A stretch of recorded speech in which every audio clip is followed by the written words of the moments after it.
सभी बच्चों का आज की क्लास में पुनः स्वागत है। बच्चों, आज हम कक्षा 11वीं विषय गणित कक्षा 8 वो अध्याय 8 है अनुक्रम एवं श्रेणी।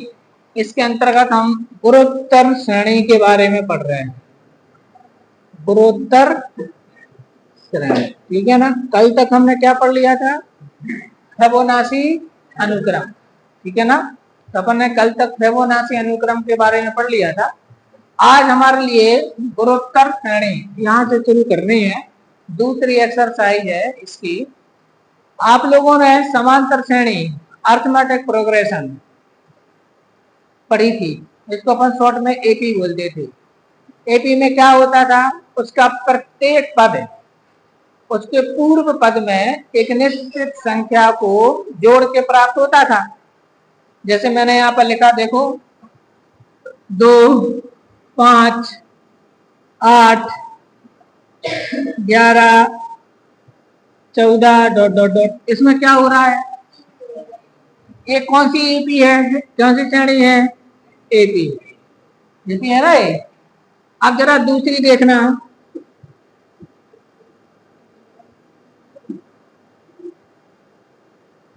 अब इसमें देखो जरा क्या हो रहा है। प्रत्येक पद उसके पूर्व पद में एक निश्चित संख्या का गुणा करके प्राप्त हो रहा है। गुणा करके देखो, 2 दूनी 4, 2 में 2 से गुणा किया, 2 दूनी 4 दूनी 8 दूनी 16 दूनी, ऐसे समझ आएगी ना बात। तो इस प्रकार के जो श्रेणी होती है, इस प्रकार की जो श्रेणी होती है, इसको बोलते हैं जीपी, अर्थमेटिक प्रोग्रेशन, जीपी। इसी को बोलते हैं इंग्लिश में, हिंदी सॉरी ज्योमेट्रिक प्रोग्रेशन, और हिंदी में क्या बोलते हैं? गुणोत्तर श्रेणी। तो जीपी लिखते हैं अपन इसको। क्या लिखते हैं? क्लियर है ना बात। तो जीपी में प्रत्येक पद कैसे मिलता है? तो उसके पूर्व पद में निश्चित संख्या गुणा करके, संख्या 1 से छोटी या 1 से बड़ी, या खुद 1 भी हो सकती है, नहीं हो सकती है। ये थोड़ी कहा कि 1 से बड़ी संख्या गुणा होना है या 1 से छोटी का। एक का भी हो सकता है, 2 एकम 2, 2 एकम 2, 2 एकम 2, 2 एकम 2। जैसे इसमें सर्वांतर याद होगा तुम्हें, सर्वांतर डी का मान 1 से बड़ा भी होता था, 1 से छोटा भी होता था, 1 भी होता था, 0 भी होता था ना। ऐसे यहाँ पर है, इसका जो गुणा करना है जिस संख्या का, उस संख्या को बोलते हैं गुणोत्तर।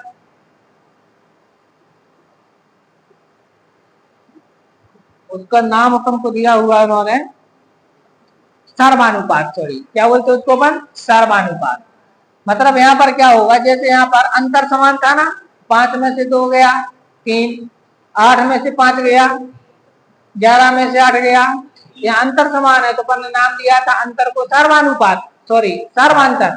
तो यहाँ पर देखो अनुपात समान निकलेगा, निकल रहा है। 4 में 2 का भाग 2, 2 दूनी 4, 8 में 2 का भाग 2, 4 दूनी 8। तो यहाँ पर क्या एक सा है?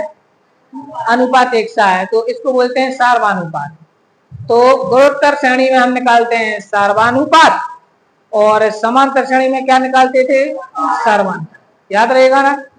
अब हम गुणोत्तर श्रेणी का मानक रूप लिखें तो गुणोत्तर श्रेणी किसे कहते हैं? ऐसी श्रेणी, संख्याओं की ऐसी श्रेणी, ऐसा अनुक्रम जिसका प्रत्येक पद उसके पूर्व पद में निश्चित संख्या का गुणा करके प्राप्त किया जा सके, उसको बोलते हैं अपन क्या? और निश्चित संख्या को बोलते हैं गुणोत्तर श्रेणी का सर्वानुपात। क्या बोलते हैं? क्या बोलते हैं?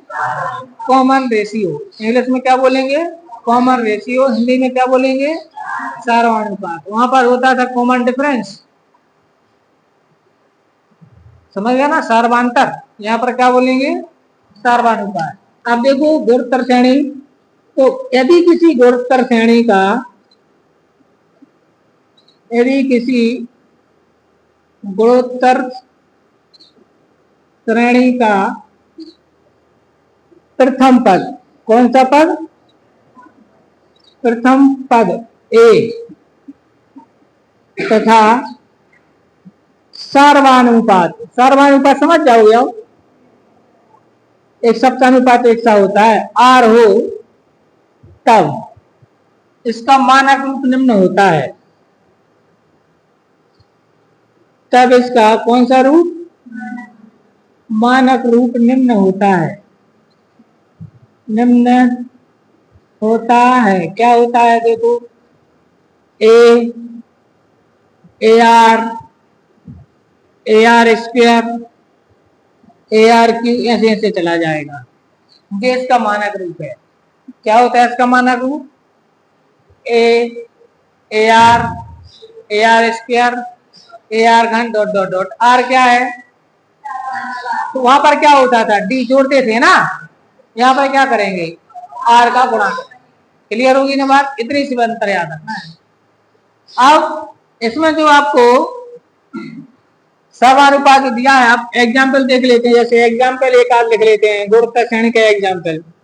तो गुणोत्तर श्रेणी का एग्जाम्पल हो जाएगा हमारे पास जीपी। अब क्या होगा, इसको मैं प्लस से जोड़ दूं तो एक गुणोत्तर श्रेणी बन जाएगी, नहीं तो एक गुणोत्तर श्रेणी कहलाएगी। तो श्रेणी के लिखते हैं प्रोग्रेशन। क्या लिखते हैं? और श्रेणी को लिखते हैं सीरीज। याद रहेगा अंतर? श्रेणी श्रेणी तो उसको बोलते हैं प्रोग्रेशन। इंग्लिश में क्या बोलते हैं? प्रोग्रेशन। और श्रेणी उसको बोलते हैं सीरीज। तो जीपी श्रेणी है, प्लस लगा दो तो जीएस बन जाएगी। समझ आएगी ना बात? तो थोड़ा सा अंतर याद रखना है। अब कोई पूछने लगा कि बताओ श्रेणी और श्रेणी में क्या अंतर है? हाँ, तो कोई पूछे श्रेणी और श्रेणी में क्या अंतर है, तो ये नहीं बोला रहे सर क्या पकड़ आ रहा है, श्रेणी श्रेणी कर रहा है। तो एक में क्या बोला? श्रेणी। और एक में क्या बोला? श्रेणी। श्रेणी और श्रेणी। तो श्रेणी मतलब उसमें प्लस से नहीं जोड़ा जाएगा, और श्रेणी मतलब बीच में क्या लगा दिया? अंतर याद रहेगा, कल पढ़ाया था ना। श्रेणी किसको कहा था अपन ने? समीकरण में प्लस से संयोजित कर दो तो क्या बन गया था? वो श्रेणी बन गया था। ठीक है ना वाला डा। और श्रेणी ढा वाला डा कब होगा? वो जब कॉमन लगा हो, बीच में प्लस नहीं लगा हो, क्या हो? अब मैं जो बोल रहा हूँ उसको ध्यान से सुनो। प्रत्येक श्रेणी को श्रेणी कहते हैं, लेकिन प्रत्येक श्रेणी को श्रेणी नहीं कहती। क्या बोला? प्रत्येक श्रेणी को श्रेणी कह सकते, लेकिन प्रत्येक श्रेणी को श्रेणी नहीं कह सकते। क्लियर होगी ना बात? क्यों? श्रेणी को श्रेणी तो तभी कहेंगे जब प्लस लगेगा, और श्रेणी को श्रेणी कह सकते हैं क्योंकि संख्याओं का अनुक्रम तो है ही। तो इसलिए हम कह सकते हैं प्रत्येक श्रेणी श्रेणी होती है, लेकिन प्रत्येक श्रेणी नहीं होती है। याद रहेगा? याद रहेगा? एक जीपी को आपको एग्जांपल दिखाते हैं। ऐसे आपको ले लिया मैंने 6 के 18 3 54 डॉट डॉट डॉट। ठीक है ना? एक और ले लेते हैं 20 10 5 5/2 5/4 डॉट डॉट डॉट। अब मैं इसको क्यों बोल रहा हूं? इसमें देखो सब में 1/2 का गुणा हुआ है। 10/1/2 बराबर 20/1/2 बराबर 10। 10/1/2 5/1/2 5/2/1/2। तो ये भी क्या है? ये भी क्या है? गुणोत्तर श्रेणी। अगर श्रेणी ये भी गुणोत्तर श्रेणी है, क्योंकि गुणा किया ना। कितने से गुणा किया? तो अच्छा, आर का मान याद रखना, 0 नहीं हो सकता, 0 नहीं लेना पड़ता अपन को, है ना? आर का मान, हालांकि ऐसा कोई क्लैरिफिकेशन तो नहीं है ना, लेकिन 0 से लेकर सब कुछ क्या हो जाएगा? 0 ही हो जाएगा पर तो, है ना? अच्छा, आर का मान अगर 1 से बड़ा है तो वर्धमान श्रेणी कहलाएगी। वर्धमान मतलब बढ़ने वाली। अगर आर का मान 1 से छोटा है तो कहलाती है ह्रासमान श्रेणी। कौन सी कहलाती है? ह्रासमान। तो 2 टाइप में आपकी हो जाएगी, वर्धमान और। अब आप लोग देखो पुस्तक में जीपी लिखा हुआ है ना, मिल गया, और मानक रूप मिल गया। अब चलो इसका व्यापक पद पढ़ते हैं और n पदों को एक बार लिखते हैं और फिर आगे बढ़ते हैं। ठीक है ना? अब देखो यहाँ पर सूत्र है जीपी का। जीपी मतलब इसने जीपी को गुणोत्तर श्रेणी लिखा है, तो इसलिए लिखा है क्योंकि प्रत्येक श्रेणी को श्रेणी कहते हैं। तो जीपी भी लिख सकते हैं उसको, है ना। तो यहाँ पर देखें जीपी का व्यापक पद, व्यापक पद का मतलब क्या हुआ, एन पद। तो इसका सूत्र होता है ए एन बराबर, ए एन लिखा होगा उसने भी, A R to the power N minus one, ये इसका सूत्र है। क्या है इसका सूत्र, A R to the power N minus one. जैसे उसका क्या था, A plus N minus one into D था। इसका देखो कैसे निकला, ध्यान दो। ये कौन सा पद है, कितने की घात है, 2 ऋण 1 की। ये कौन सा पद है, तीसरा, तीसरे पे कितने की घात है, 2 यानी 3 ऋण 1 की। चौथे पे कितने की है, 4 ऋण 1 की। तो एन में कितने की आएगी, तो बस ये सूत्र बन गया। क्लियर है ना, एन माइनस वन का पावर। अब आता है अगला सूत्र, मैं बता रहा हूं आपको, जीपी के एन पदों का योगफल, एन पदों का योगफल। इस एन पदों के योगफल का सूत्र होता है एस एन बराबर A one minus R to the power N upon one minus R. क्या सूत्र होता है, A one minus R to the power N upon R one minus R. ये कब लगाना है, जब आर लेस देन 1 हो तब लगाना है। और दूसरा होता है सूत्र एस एन बराबर A R to the power N minus one upon R minus one. ये सूत्र कब लगाना है, यदि आर ग्रेटर देन 1 हो। तो अगर आर की वैल्यू 1 से बड़ी है तो ये वाला सूत्र लगाना है, और आर की वैल्यू 1 से छोटी है तो ऊपर वाला। आर क्या है, सार्वनुपात। हालांकि कोई फर्क नहीं पड़ेगा, कोई भी लगा दोगे तो, क्योंकि माइनस माइनस कट जाएगा ऊपर नीचे। लेकिन पुस्तक में इसका ट्रेडिशन, परंपरा दिया है कि आपको ऐसा करना है, ठीक है ना। अब आप देखो एक और दिया, यदि आर का मान 1 हो तो उसका सीधा से एक फल निकाल दिया है, एन ए होगा। तो और देखें, यदि आर बराबर 1 तब एस एन बराबर होता है एन इंटू ए। लो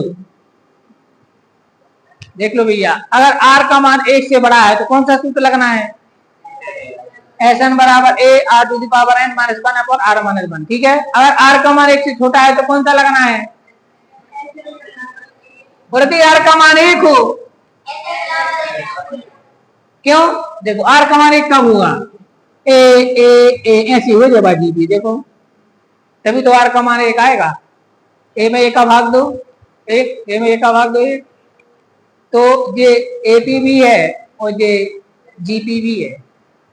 ध्यान देना मैं क्या लिख रहा हूं, जैसे मैंने एक श्रेणी लिखी 2 2 2 2 डॉट डॉट डॉट। बताओ ये एपी है कि जीपी है, जीपी भी है और एपी भी है। अरे बात समझ में, जीपी भी है और क्लियर है ना बात। अच्छा, आर का मान 0 होगा तो बनेगी नहीं, सब शून्य, सब शून्य, ठीक है ना। तो फिर नहीं बनना है, तो फिर इसलिए आर बराबर 0 पर डिस्कस नहीं करते इसमें। तो आर की वैल्यू 1 से बड़ी 1 से छोटी या 1 हो तब लगाना है। तो इतनी चीजें आप लोगों ने नोट कर ली। आगे बढ़े, अब उदाहरण बताएं। अब उदाहरण वाले सवालों पर आ जाएं। नोट, किसी को सूत्र लिखना हो अगर तो फटाफट से लिख लो, 2 मिनट को रुक जाते हैं। एग्जाम्पल नंबर 4 देखे सभी बच्चे, क्या लिखा है, जीपी 5 25 125 डॉट डॉट डॉट का कौन सा पद चाहिए। आपको परीक्षा में अगर आ गया लेकिन आगे जीपी नहीं लिखा, उसने सिर्फ इतना लिखा श्रेणी ये का एनवा पद निकालिए, तो चेक कर लेना पहले जीपी है कि नहीं है। आर का मान निकालने के लिए आपको कोई भी 2 पद लेना है और आगे वाले पद में पूर्व पद का भाग दे देना है। किसमें किसका भाग देना है, पूर्व पद का, है ना। जबकि वहां पर क्या कर देते, माइनस कर देते, यहाँ पर भाग देना है। तो सॉल्व करते हैं, यहाँ पर तो पर लिखेंगे जीपी सच दैट, मान जीपी इस प्रकार से है 5 25 125 डॉट डॉट डॉट, ठीक है ना। तो यहाँ ए का मान कितना है, ए माने प्रथम पद, तो प्रथम पद 5 है, प्रथम पद को ए ही बोलना है। आर चाहिए, आर, तो आर के लिए दूसरे पद में पहले पद का भाग दे दो, 25/5, 5 25, आंसर आ गया 5, या 125 में 25 का दे दू, निकलेगा वही। आर का मान कितना आ गया 5। अब कौन सा पद चाहिए, 10वां, इसलिए A10 10वां पद। 10वें पद का सूत्र होगा ए आर के ऊपर 9 की घात। 10वें पद का सूत्र क्या होगा, क्यों, n-1 होता है ना, नहीं होता, ए आर के ऊपर n-1, तो 10 के लिए 10 - 1 माने 9 आएगा। ए का मान 5, आर का मान घात 9 बराबर 5 घात 10 उत्तर आ गया। पहला उत्तर कितना आ गया, 5 घात 10। भाई 5 घात 1 जे 9 जे गुणा करेंगे तो घातें जुड़ जाएंगी, 10 हो गया। अब कौन सा चाहिए, ये है हमारा 10वां पद।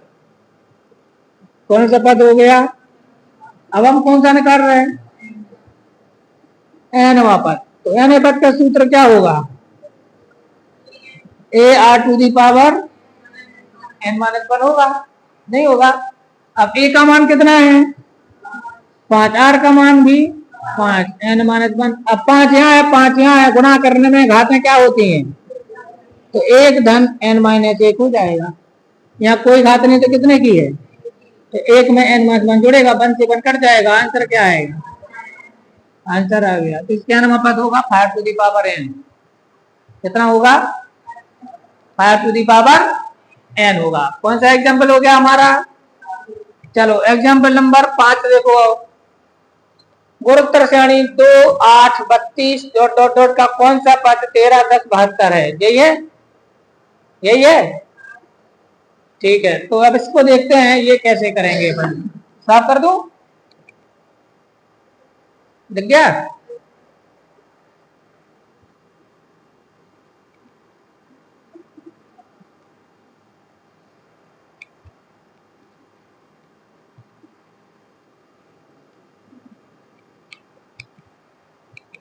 हाँ क्या लिखा है, गुणोत्तर श्रेणी 2 8 32 डॉट डॉट डॉट का कौन सा पद का कौन सा पद कितना लिखा है, 13 10 72 है ना,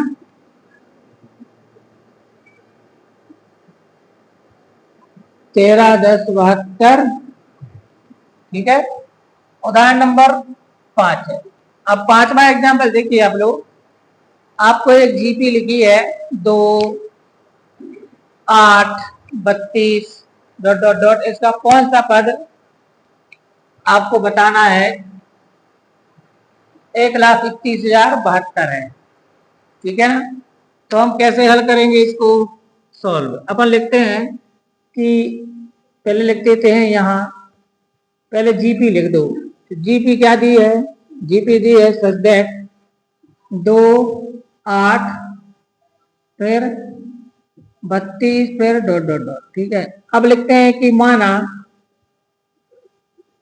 13 10 72 इसका n वां पद है। कौन सा पद है, n वां पद, अपन इसको n वां पद मान लिया, जिसका n वां पद है, अर्थात n वें पद का संकेत क्या होता है, an, अर्थात an का मान हो गया हमारे पास 13 10 72। काय का मान हो गया जी, an का, इसमें कोई कंफ्यूजन तो नहीं।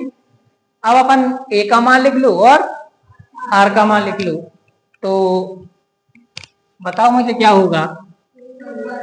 तो फिर लिख देते हैं यहाँ, a का मान कितना है 2 है, और r का मान 8/2 बराबर कितना आएगा 4। अब सूत्र लगा दो an का, सूत्र an बराबर a into R to the power n-1, ये वाला सूत्र लगेगा।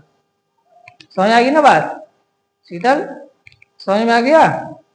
तो कौन सा लगाना है सूत्र, an equal to a into R to the power n-1। an की वैल्यू क्या लिखना है, 13, 10, 72। ए का मान 2, आर का मान 4 और घात आएगी n-1। ठीक है।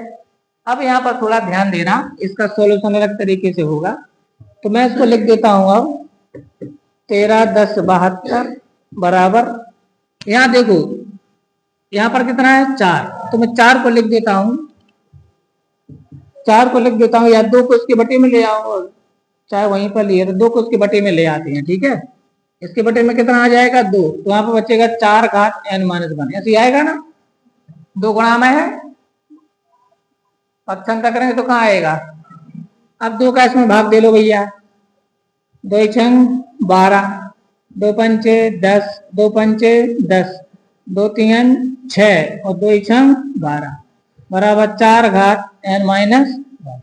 अब ये जो संख्या है ये 4 पर कोई घात है, कितने पर, या तो 4 पर या 2 पर, तो अपन करके देख लेते हैं। आपको पता ना चले तो यहाँ पर ले लेना 65, 5, 36 और शुरू हो जाना, ये तो कर लेते ना, इससे तुम्हें पता चल जाएगा कि कितने की घात बननी है, चलेगा ना पता, क्योंकि जब दोनों तरफ घातांक के रूप में बदलेंगे ना, तब अपन बेस एक सा होने पर घातों की तुलना करेंगे।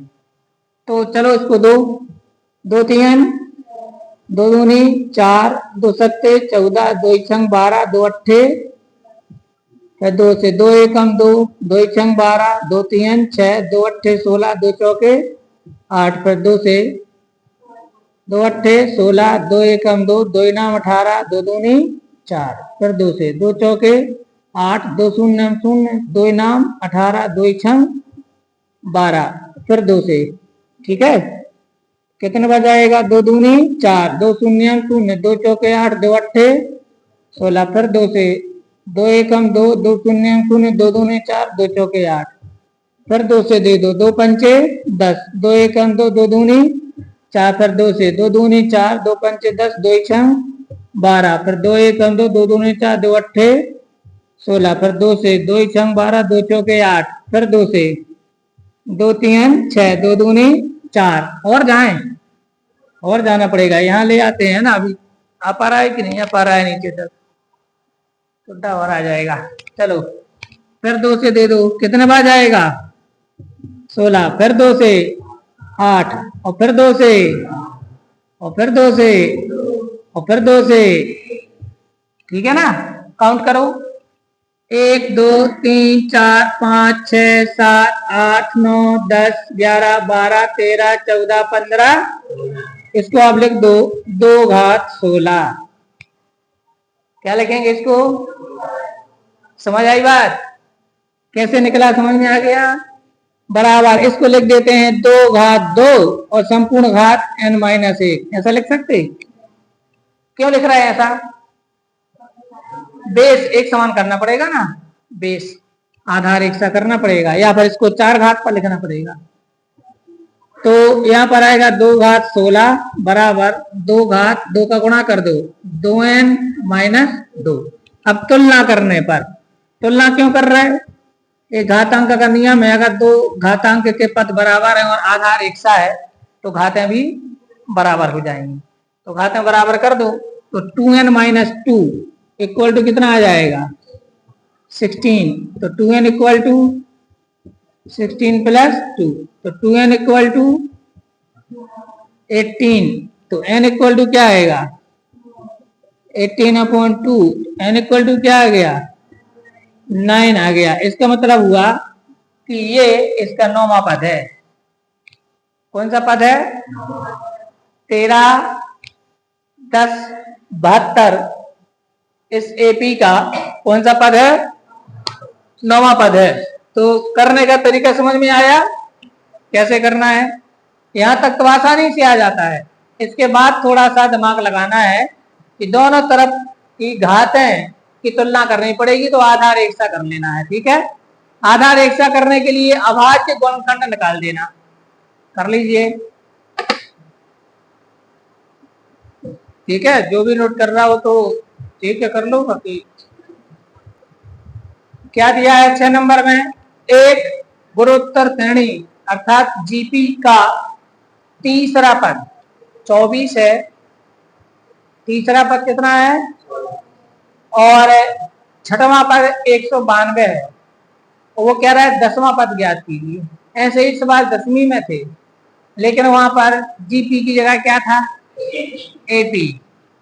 तो सॉल्व अपन मान लेते हैं कि माना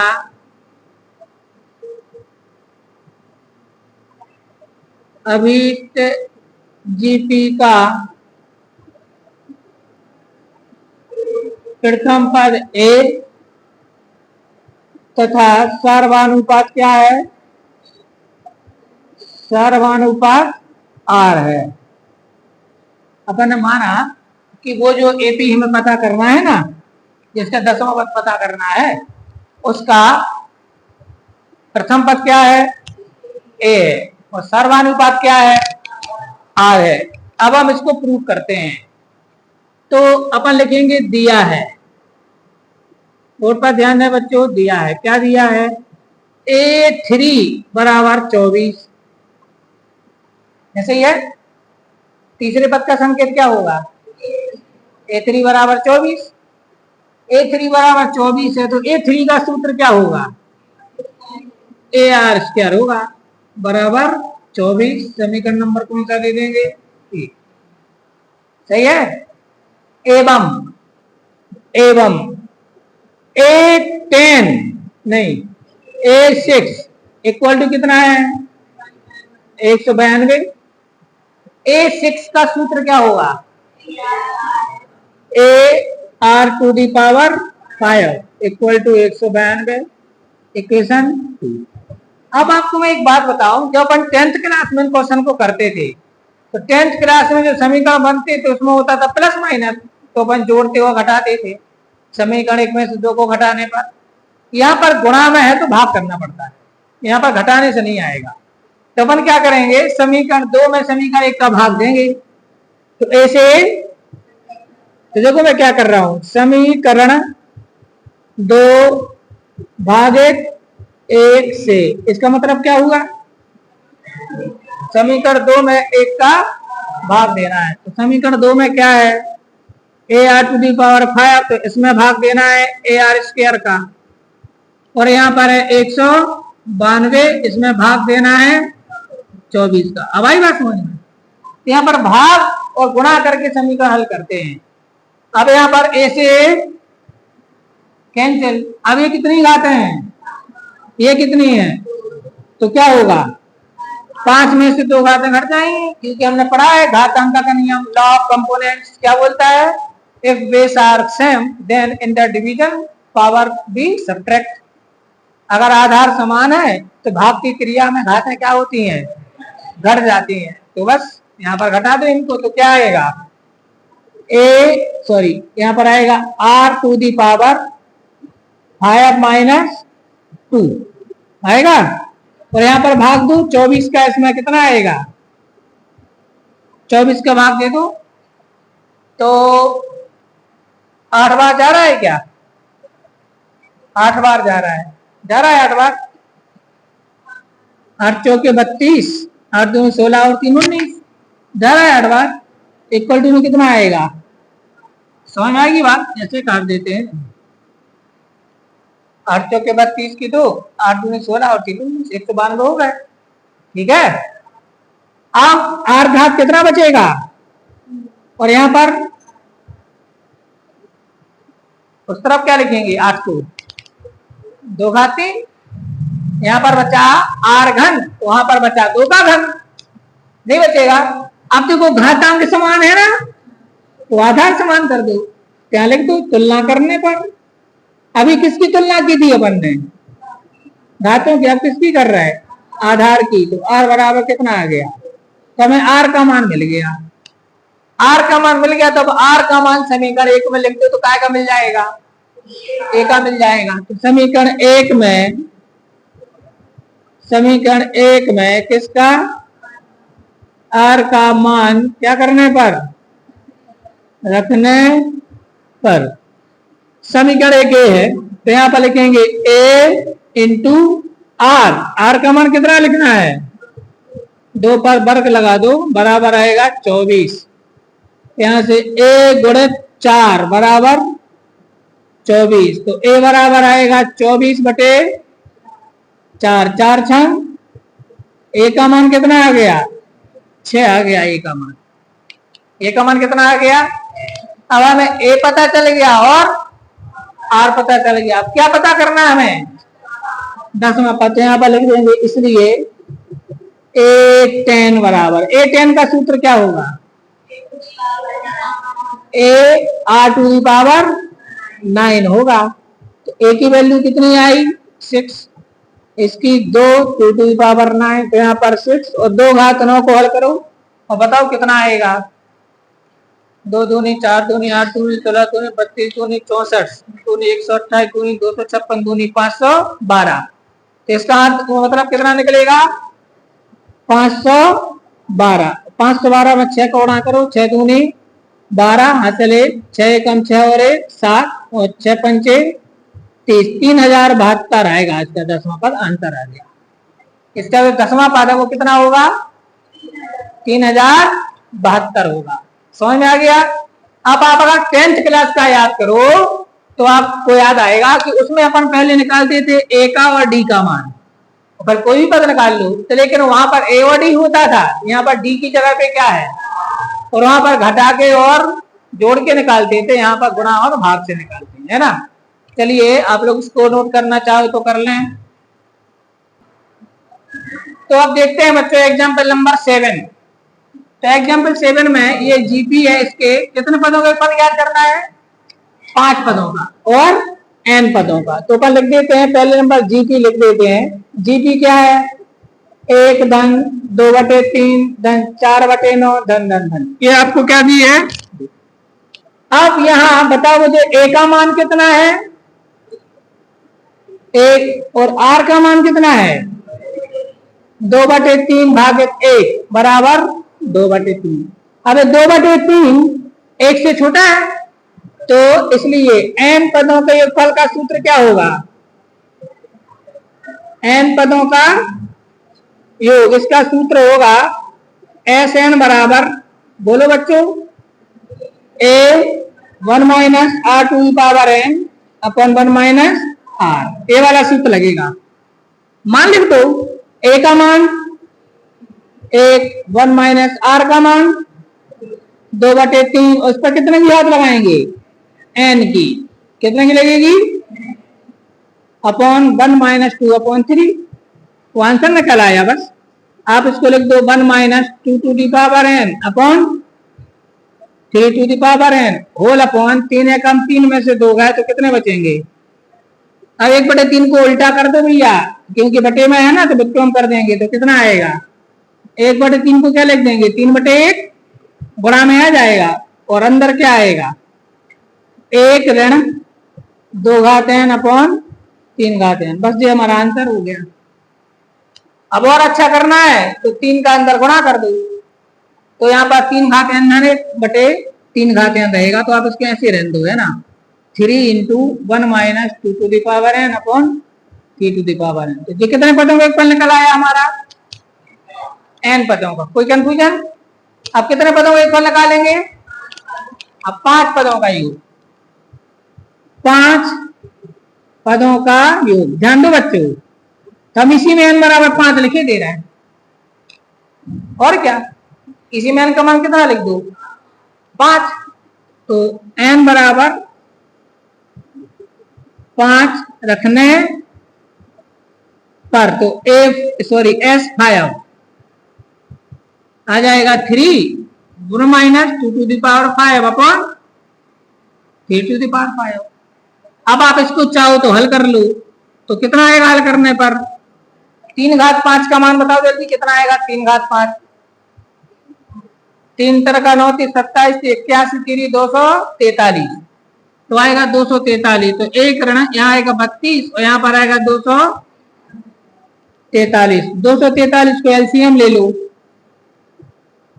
243 को, तो 243 एकम 243 - 32। अब 3 से इसको काट दो 3 × 8 = 24, 3 एकम 3 और 3 से 2 गया 1, 4 में 3 गया 1, तो 211/81 ये आंसर आ जाएगा। कितना आएगा आंसर 211/81। कितने पदों का एक फल निकला ये? 5 पदों का। ठीक है, तो यहां तक सब कुछ समझ में आ गया। अब आप लोगों को एक्सरसाइज के क्वेश्चन करना है, जितने इस टाइप के हों जितने मैंने समझाए। इस टाइप वाले आपको सारे क्वेश्चन लगा कर लाना है, तो जो नहीं बनेंगे कल करेंगे। ठीक।